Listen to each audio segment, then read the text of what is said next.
everybody. Rutledge and Travis from TechRaptor here. We're at GenCon 2015. We're going to be doing a demo of the Undercity.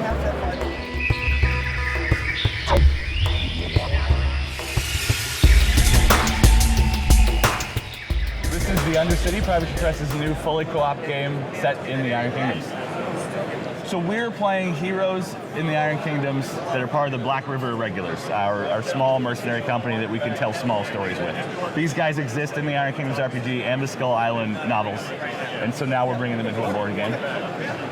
This is the board. It is set up for each of the 7 chapters with the different pieces of terrain.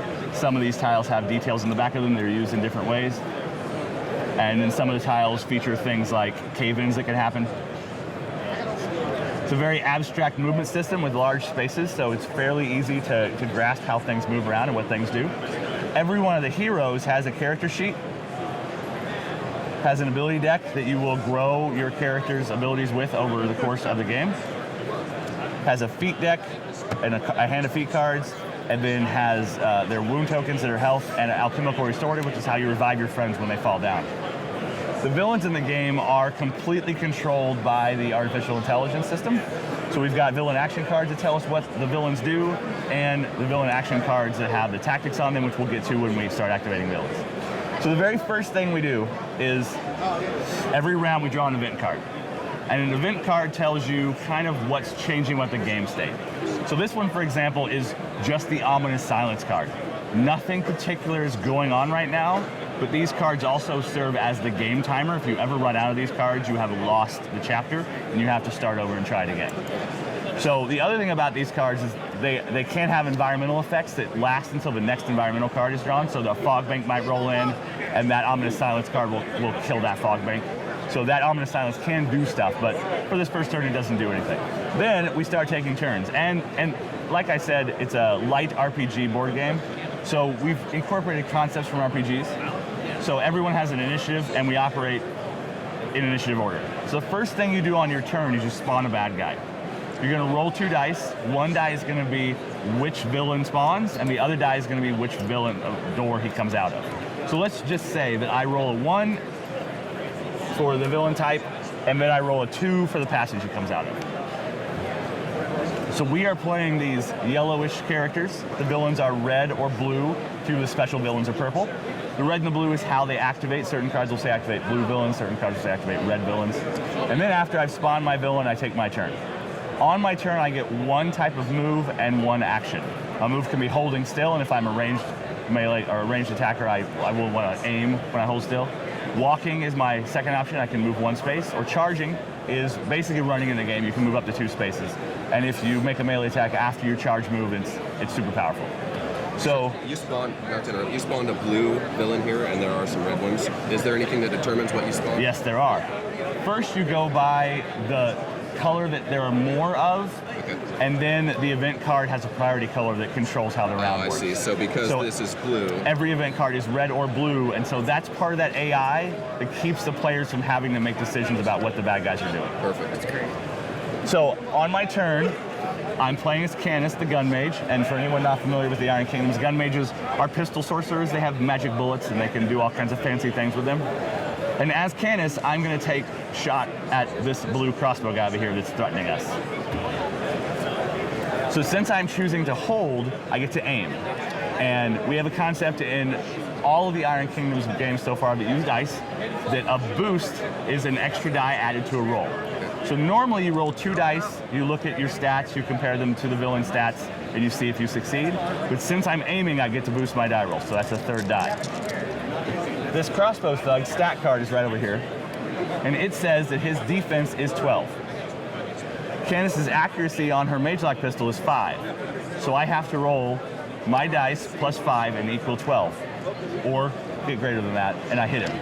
So for anybody out there watching that's played the War Machine Hordes or the Iron Kingdoms role-playing game, this dice system will feel very familiar, so you can start playing the game right away with not very many rules actually necessary. So is this a meets or exceeds roll? Or yes, this is a meet or exceed roll. So I roll, and I get plenty to hit that guy. So I have successfully hit him, and now I make a damage roll. So the power of my weapon is 8, and his armor is 12, and this roll I have to beat. Okay. Candace being a gun mage, she gets to choose a type of bullet effect every time she makes a shot. So I unofficially chose Brutal as my ability, so I get to boost my damage roll too. So I just need a few points of damage, and I do, and that guy gets blown to pieces.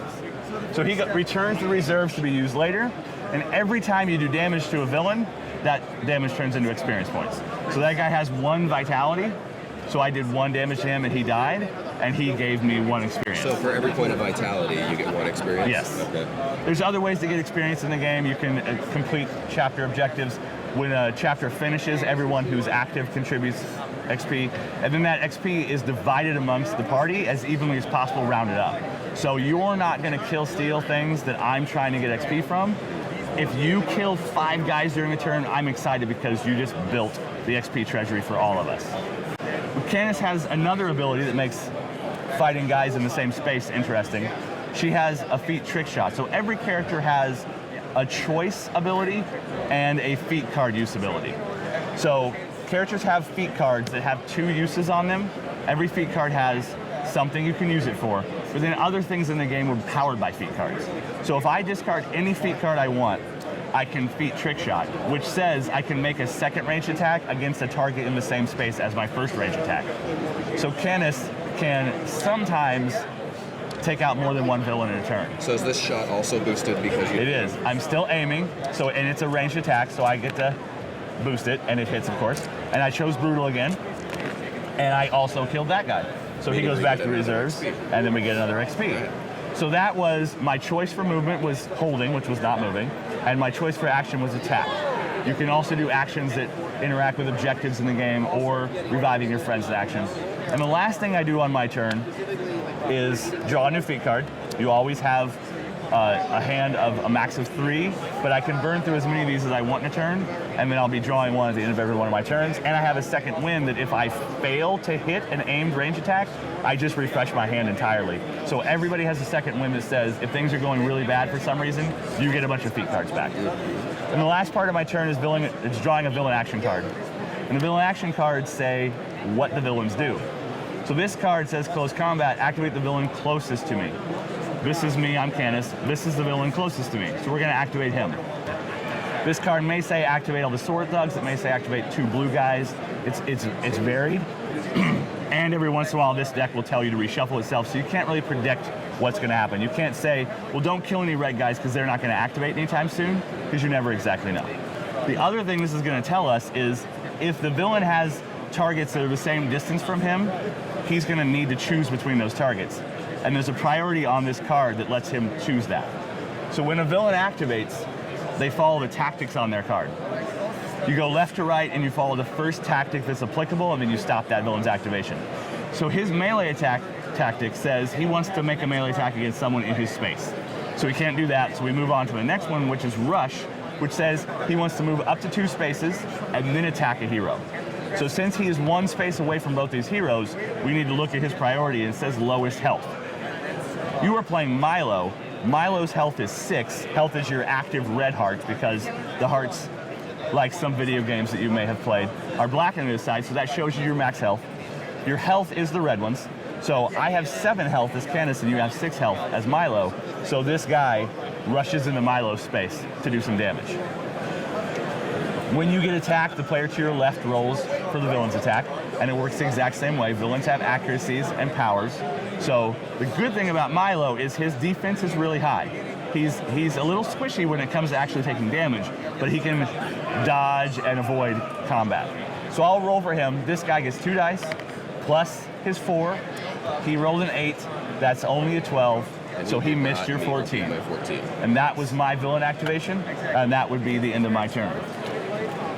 So now it would be Milo's turn, because Milo's initiative is next. So the first thing that happens on a hero's turn is a spawn roll. And since we're using a limited section of the board, we're just gonna imagine what that spawn roll could be. So let's say you rolled a 5 and you rolled a 3. So now there are a couple of guys over there. So now you're gonna take your turn. You're starting in a space with a bad guy. You can leave spaces with villains, but you take free strikes. And in our other games, free strikes are a kind of complicated system that involves actually attacking. So for the board game experience, we wanted to streamline some stuff and make it quicker. So free strikes are handled by hazard rolls. So if you ever need to take a hazard roll, you roll a die, and on a 5 or 6, you take 1 damage, regardless of armor or defense or anything like that. Everybody who makes it to the So end. if you would like to, you can leave that space with him, and I'm going to encourage you to because I want to show you how some things work. Let's do So it. we're going to run out of that space. Now, Milo being sneaky, he has ways to avoid free strikes. So you would play this feat card right now, and you wouldn't have to make that hazard roll to leave that space with that guy. So this feat card would go to your discard pile, and now you're safely out of that space.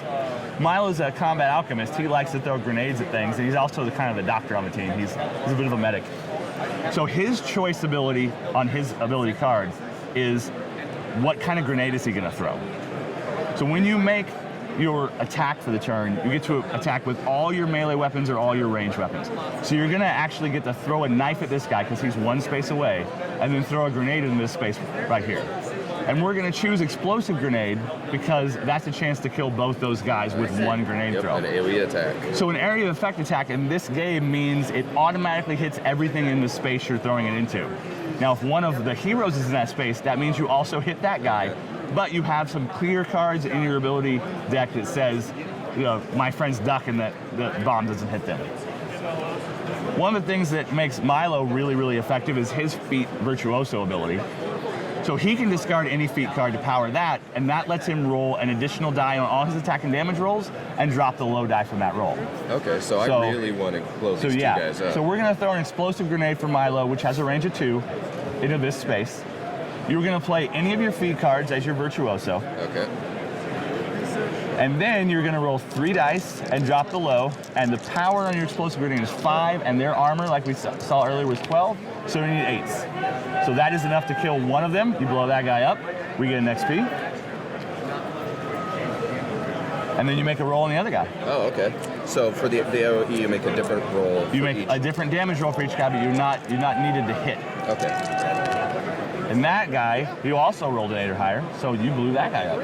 Excellent. So you've just generated 2 XP, and then just for the extra chance, we're gonna have you throw your throwing knife at this guy. His defense is 12, so you just need a 6, and that virtuoso ability is still going. So you're rolling 3 dice and dropping the low. On all attack and damage. Yep. That's excellent.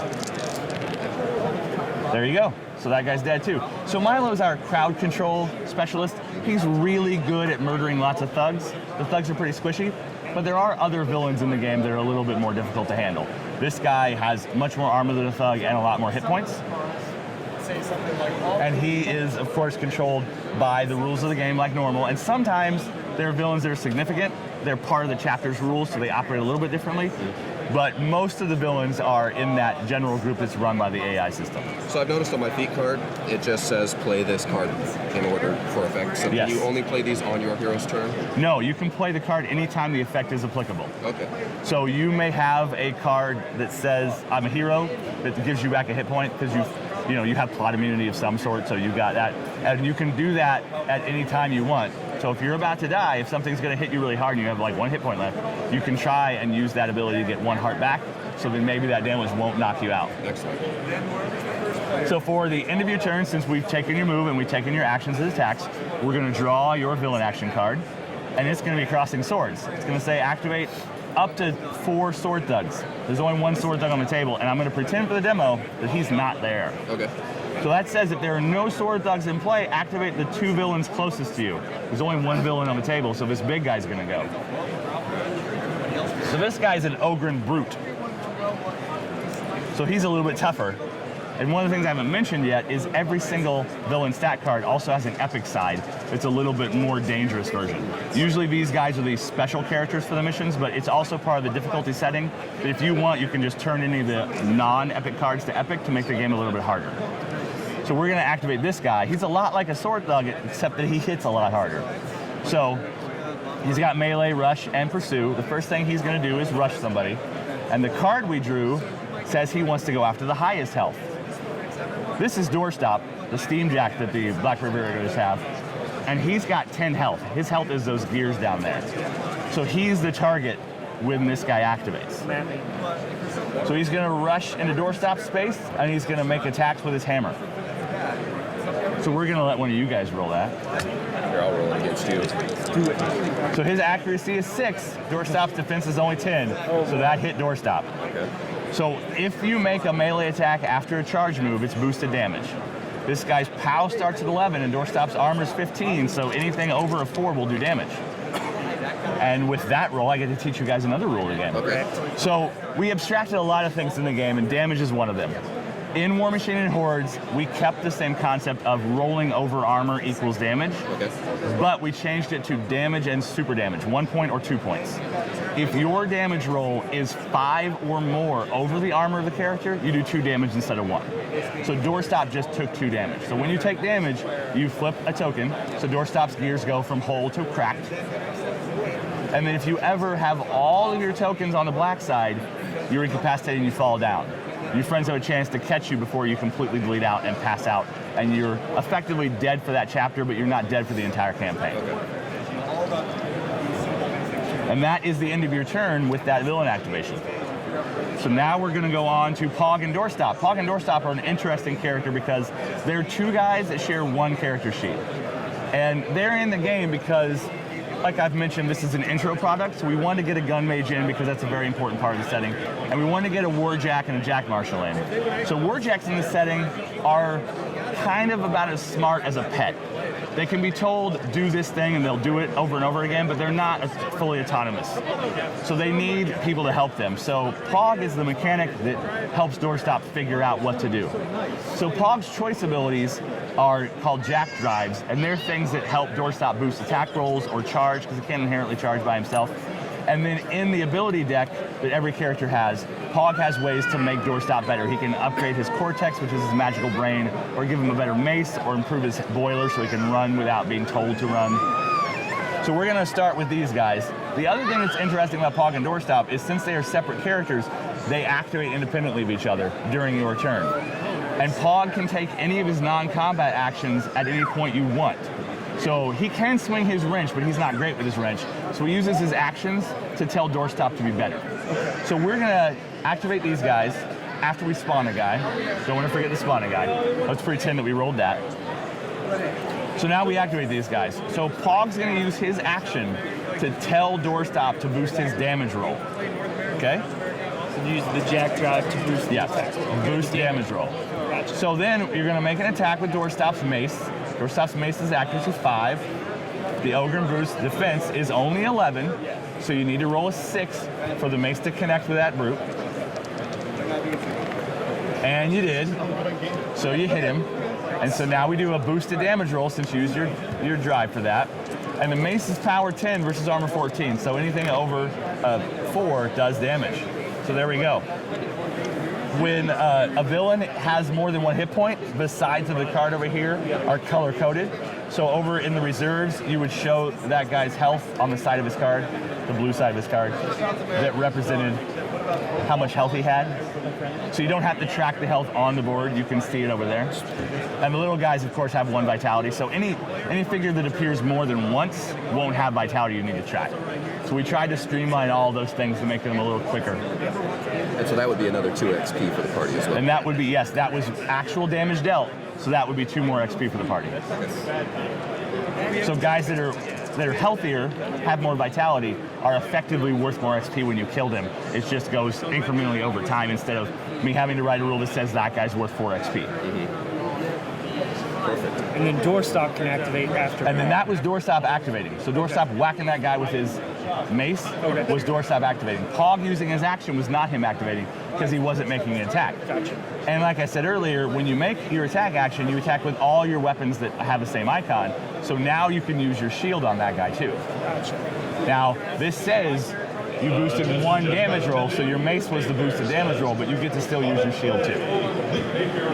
And if you were lucky, you would kill this guy, and then you hadn't chose what your movement was, so you could then choose to walk with him, and then he could choose a movement independently, so he could walk or charge or hold, depending on what he wants. So they aren't relegated to staying in the same space? They're not, but there's a limit to the distance that the jack drives work in, and there's a rule that says he's a much bigger threat than Pog, So if a villain has to choose between the two of them, he'll always go after Doorstop first. So Pog generally wants to hang out with Doorstop, but there's a lot of chances where maybe they're over here doing something, Doorstop goes this way, and then Pog runs for the side quest. Because every chapter has side quest cards that are little bits of loot or subplots or other things you can experience that in general generate more XP for the party. So if we make it all the way over here, we find the Cinder Bomb, which gives us a chance for that character to make a strength check to pry something out of the wall that will then give us another piece of equipment that's basically an even bigger explosive grenade like the one that Milo threw earlier. So if we did get this, would this add a third attack, or would this? Well, this is a loot card that's tradable. So whoever has this can use this once a chapter, but in between chapters you can trade loot amongst the party. So maybe Pog finds that, but he doesn't want to keep it, and he gives it to somebody else. There's other side quest cards in the game that are just something that's a one-shot. So this says, if you see the coins with your perception check, you get to find some XP. And then if you fail at these cards, do they disappear, or do you get to keep trying? This one disappears, but this one stays here, because you know that box is wedged in that wall. Maybe a stronger character will come over there and pull it out easier than the guy who found it. So how long does an average campaign mission of Undercity take? So the campaign length varies a little bit, but in general, an hour and a half to 2 hours is a safe bet for how long it'll take to play each of the chapters. There are 7 chapters, and each one is an ongoing part of the campaign. You can play them in order, or you can just jump into the game and play any of the chapters standalone. And there's a rule for how much XP you build your character with if you're just playing as a one-shot. All right, guys, that was Undercity by Privateer Press. You can find out more about the game on privateerpress.com or on Twitter @privateerpress.